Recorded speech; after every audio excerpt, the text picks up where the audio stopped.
మల్లయ్య యాదవ్ గారు ఉన్నారు. ఒకసారి వారితో మాట్లాడదాం. మల్లయ్య యాదవ్ గారు, గుడ్ ఈవినింగ్ అండి. నమస్కారం అండి. సో ఏంటి సార్, హైడ్రా చర్యలు ఏవైతే ఉన్నాయో భాగ్యనగరం భవిష్యత్తు కోసం, సో వాటిని బీఆర్ఎస్ స్వాగతిస్తుందా? తప్పకుండా అండి, మంచి పని చేసినప్పుడు ఎవరైనా స్వాగతిస్తారు. కాకపోతే దీంట్లో చిత్తశుద్ధి ఉండాలి. ఏదో 2 రోజులు తాత్కాలికంగా అడావుడి చేసి తర్వాత పక్కకు పడేసి మళ్ళా పెద్దలు వచ్చి కలిసిన తర్వాత తూతు మంత్రంగా చేస్తే ఉపయోగం ఉండదు. ఇవాళ ప్రభుత్వంలో ఉన్నోళ్ళు ఎవరైతే ఉన్నారో, అధికారంలో ఉన్నోళ్ళు ఫస్ట్ వాళ్ళు స్వచ్ఛందంగా, ఇంతకుముందు మిత్రులు మన రెస్టారెంట్ వారు చెప్పినట్టు, నందు గారు చెప్పినట్టు, స్వచ్ఛందంగా ఇప్పుడు ఈ ప్రభుత్వంలో ఉన్న పెద్దలు వాళ్ళు ఎఫ్టీఎల్ లో గానీ చెరువుని ఆక్రమించి కట్టుకున్న వాళ్ళు కానీ ఎవరైతే ఉన్నారో వాళ్ళు స్వచ్ఛందంగా ప్రభుత్వానికి హ్యాండ్ ఓవర్ చేస్తారా, కోలు కొట్టుకుంటారా, దాన్ని వెకేట్ చేస్తారా, అది అక్కడి నుంచి మొదలైతే కిందోళ్ళు కూడా దాన్ని పాటించడానికి అవకాశం ఉంటుంది. రెండోది ఏంటంటే, ఇప్పుడు మామూలుగా హైదరాబాదు ఆల్మోస్ట్ ఉన్న చెరువులు ఆక్రమణకు గురైన చెరువు చుట్టుపక్కల ఎక్కడ ఏ చెరువు ఉన్నా ఆ చెరువు చుట్టుపక్కల అన్ని ఆక్రమణలే. అవి మధ్యతరగతి వాళ్ళు కొంతమంది ఉండొచ్చు, సామాన్య బడుగు జీవులు కొంతమంది ఉండొచ్చు, పెద్ద పెద్ద బడా నాయకులు, పారిశ్రామికవేత్తలు, వ్యాపారవేత్తలు కూడా కొంతమంది ఉండొచ్చు, అధికారులు కూడా ఉండొచ్చు. ఎవరున్నా మరి దాని విషయంలో మామూలుగా గతంలో చేసిన కట్టడాలను తొలగించడంతో పాటు ఇప్పుడు ఈ ప్రభుత్వం స్ట్రిక్ట్ గా ఎఫ్టీఎల్లో కానీ చెరువు ఆక్రమిత భూములలో కానీ రెవెన్యూ రికార్డుల ప్రకారం ఉన్న వాటిలలో ఎక్కడ అనుమతులు ఇవ్వకుండా, ఒకవేళ అండర్ కన్స్ట్రక్షన్ లో ఉన్న వాటిని కూల్ చేయటం మొదలు పెట్టేస్తే కూడా కొంతవరకు మంచి పరిణామాలు జరుగుతాయి.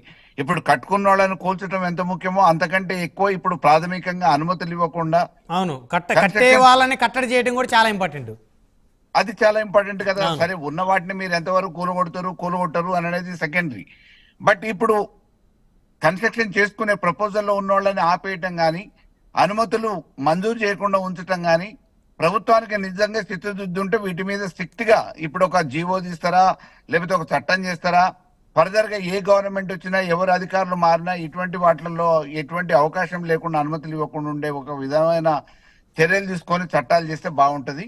ఇది అందరూ స్వాగతిస్తారు. కాకపోతే ఏంటంటే, ఇది తూతూ మంత్రంగా ఇప్పుడున్న ప్రస్తుత వేడి రాజకీయాలలో ఇది డైవర్షన్ పాలిటిక్స్ మాదిరిగా కాకుండా నిజంగా చిత్తశుద్ధితో చేస్తే మాత్రం ఇది రేపటి భవిష్యత్తు హైదరాబాద్ కి మంచి పరిణామమే. భావితరాల వాళ్ళు ట్రాఫిక్ సమస్యలతో ఇబ్బంది పడకుండా, నీటి సమస్యలతో ఇబ్బందులు పడకుండా, వాతావరణ సమస్యలతో ఇబ్బందులు పడకుండా ఉండాలి అని అంటే, హైదరాబాద్ నగరం అభివృద్ధి చెందుతున్న నగరాలలో ఒకటి కాబట్టి ఈ హైదరాబాద్ కి రేపటి భవిష్యత్తులో ఎటువంటి ఇబ్బందులు లేకుండా ఉండాలంటే ఇది మంచి పరిణామమే. కానీ చిత్తశుద్ధితో చేస్తే అధికారులని మరి వాళ్ళు స్వతంత్రులుగా పనిచేయనిస్తే, ఇక్కడ కూడా పక్షపాతం లేకుండా కేవలం అధికార పక్షం వాళ్ళు చెప్పిన వాటి మీదనే కొంతమందిని ఏకపక్షంగా కక్ష సాధింపు చర్యలకు పాల్పడే విధంగా వాళ్ళని వాడుకునే ప్రయత్నంలో ఈ హైడ్రాని నియమించి ఏదైనా చేస్తే అది ఇబ్బందికరంగా ఉంటుంది తప్ప సహజంగా అంటే ఇప్పటి వరకు అలాంటి పరిస్థితి ఏమి లేదు, పర్ఫెక్ట్ గానే జరుగుతుంది కదా సార్.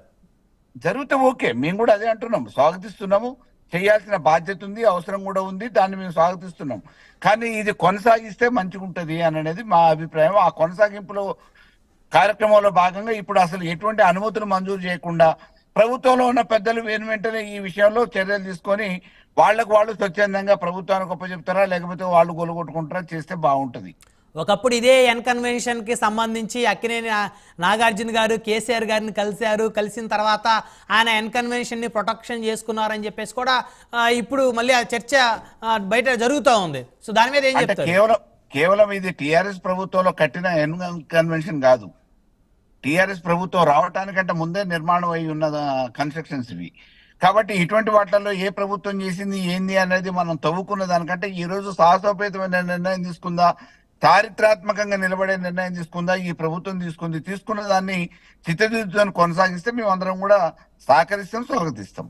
రైట్ మళ్ళీ వస్తాం సార్ మీ దగ్గరికి. మనతోటి దర్పల్లి రాజశేఖర రెడ్డి గారు ఉన్నారు, జిహెచ్ఎంసీ ఫ్లోర్ లీడర్, టీపీసీసీ అధికార ప్రతినిధి, కాంగ్రెస్ సీనియర్ నాయకులు. రాజశేఖర రెడ్డి గారు, గుడ్ ఈవినింగ్ సార్. సో మొత్తానికి కాంగ్రెస్ పార్టీ ప్రభుత్వం ఏర్పాటు చేసిన తర్వాత యంగ్స్టర్గా రేవంత్ రెడ్డి గారు దూకుడు ఏదైతే